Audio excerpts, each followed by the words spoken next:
যে শাশুড়ি মা না থাকলে কতটা কষ্ট করতে হয়।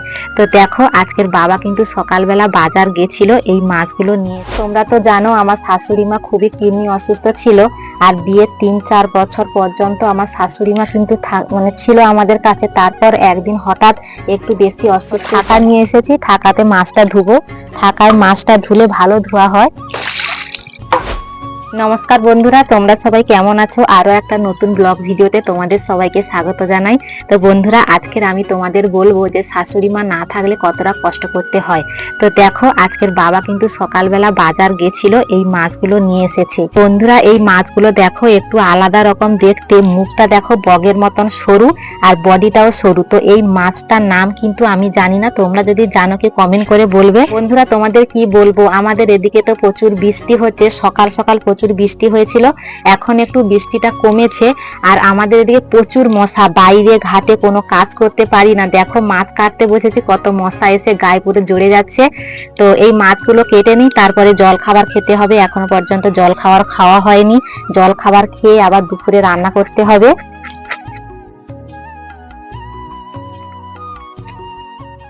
আর দেখো সকালবেলা আলু ভাজা করেছিলাম এই উনানে।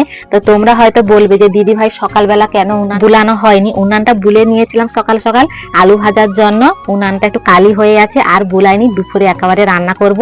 আর দেখো এখানে তো আমার জ্বালন সাজানো থাকে, আর এই ছোট্ট রান্নাঘরে রান্না করি। আর দেখো এখানে কত জল, দেখো এতটা জল যে রান্না করতে আসতে সমস্যা হয়। যখন রান্না করব একটু মুছে দেব, জল থাকলে কোনো কাজ করতে তো ভালো লাগে না, সেই জন্য তো এখন একটু বৃষ্টিটা নেই। আর তোমরা এখন সকালবেলা কি করছো অবশ্যই কিন্তু কমেন্ট করে বলবে। আর আজকে সকালবেলা খুব ভালো লাগছে, ওয়েদারটাও খুব সুন্দর। বন্ধুরা দেখো এই মাছগুলো কিন্তু আমি সকালবেলা কেটে নিচ্ছি, এখনো জল খাবার খাওয়া হয়নি। তো জল খাবার খেয়ে আমি দুপুরে রান্না করব। তার আগে আমি তোমাদের বলে দিই দুপুরে কি রান্না করব।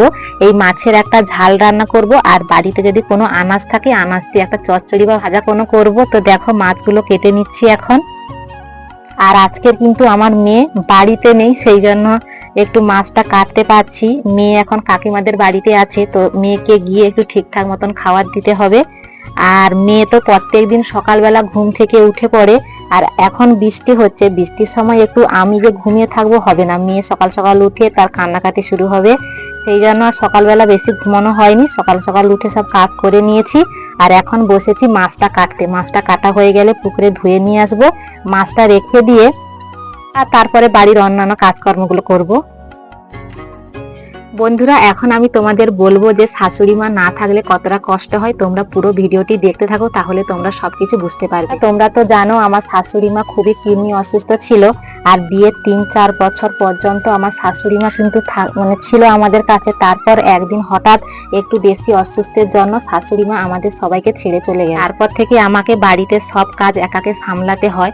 তো একাকে সামলাতে মানে তোমরা তো জানো যে মেয়েদের কি কি কাজ থাকে, তার বাদেও আমি মাঝে মধ্যে মাঠে ঘাটে গিয়েও কাজকর্মগুলো করি। তোমরা তো জানো আমার একটা মেয়ে হয়েছে, তো মেয়ে হওয়ার জন্য আমি কিন্তু মাঠে ঘাটে গিয়ে কোনো কাজ করতে পারি না। বাড়িতে যে কাজগুলো থাকে মেয়েদের আমি সেই কাজ করি, কিন্তু সেই কাজ করতেও আমার একটু সমস্যা হয়। মেয়ে থাকে, মেয়েকে সামলাতে হয়, আরো মেয়েকে খাবার ঠিকঠাক সময় দিতে হয়। আর মেয়েকে একটু না নিলে মেয়ে প্রচুর কান্নাকাটি করে। সেই জন্য শাশুড়ি মা থাকলে কি হতো বলো তো, শাশুড়ি মাকে দিয়ে আমি একটু বাইরে বা ভেতরে বাড়ির ভেতরে যে কাজকর্মগুলো ঠিকঠাক মতন করতে পারতাম। সেই জন্য শাশুড়ি মা না থাকার জন্য আমার কিন্তু খুবই মেয়েকে নিয়ে কাজকর্ম করতে একটু কষ্ট হয়। বন্ধুরা, আমার শাশুড়ি মা নেই, কিন্তু আমার শ্বশুর মশাই আছে। শ্বশুর মশাই থাকলে কি হবে না, তোমরা তো জানো তারা পুরুষ মানুষ, তারা মাঠে ঘাটে গিয়ে বা তারা তো বাইরে গিয়ে কাজ করতে হবে। যখন আমার শ্বশুর বাড়িতে থাকে না, ঠিক দুপুরের সময়, ওই সময় আমার প্রচুর ঝামেলা হয়। তখন এই ছোট্ট রান্নাঘরে আমি রান্না করব কেমন, মেয়েকে নিব কেমন, প্রচুর ঝামেলা হয়। সেই জন্য কি করি বলতো, মেয়েকে নিয়ে আসি এখানে একটু এখানে একটু বসিয়ে সব জিনিসপত্র দিয়ে দিই, দিয়ে আমি এখানে কোনো রকমে রান্না করি। রান্নার পর কোনো কড়া মাজতেও পারিনি, উনানও বুলাতে পারিনি। তারপরে বাবা তোমাদের দাদা ভাই বাড়িতে আসলে তারপরে আমি বাড়িতে সব রকম কাজগুলো করি। আমার সব মাছ কিন্তু কেটে নিয়েছি, এখন আমি যাব পুকুরের জলে ধুতে। তো দেখো মাছটা যে কেটেছি, মাছের কিন্তু অল্প আঁশ অল্প মুখ বেরিয়েছে, সেরকম কিছু বাড়ায়নি।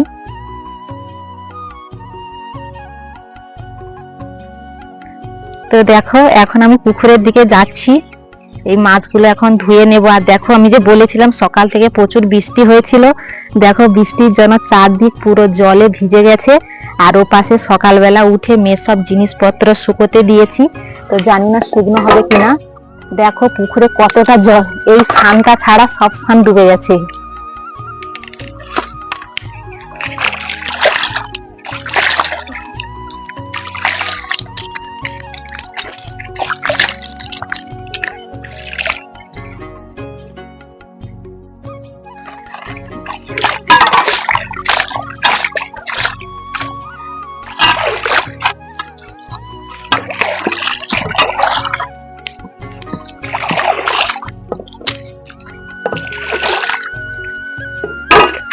দেখো থাকা নিয়ে এসেছি, থাকাতে মাছটা ধুবো। থাকায় মাছটা ধুলে ভালো ধোয়া হয়।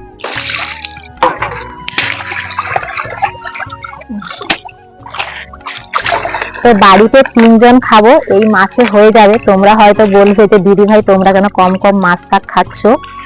কম কম কিছু না, তো এই মাছগুলো 3 জনের সুন্দর হয়ে যাবে। আর এখন তো দেখতে পাচ্ছ পুকুরে এতটা জল, এতটা জলে মাছ পড়ে না কোনো রকম। একদিন একটা মাছ পড়েছিল, সেই যে খাওয়া হয়ে গেছে। আর পুকুরে মাছ পাবো না, এবারে মাছ সব কিনে খেতে হবে, না হলে নিরামিষ খেতে হবে।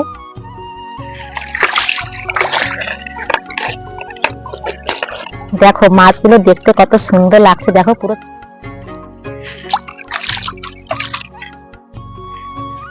দেখো এই যে মাছের কিন্তু গাল ছায় অনেকটা ময়লা আছে, সেই জন্য ভালো করে হাত ঢুকে ভালো ভালো করে ঘষছি, না হলে ময়লাগুলো থাকলে যখন মাথা খাবো তখন ভালো লাগবে না।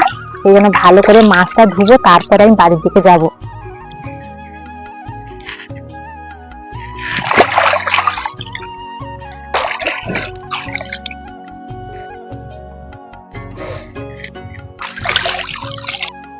তো বন্ধুরা মাছ কেটে নিয়েছি, জল খাবার খেয়ে দুপুরে রান্না করব। ভিডিওটা আর বেশি বড় করলাম না। ভিডিওটা কেমন হয়েছে অবশ্যই কমেন্ট করে বলবে। আর ভালো লাগলে প্লিজ একটা লাইক আর সাবস্ক্রাইব করে আমাদের পাশে থাকো।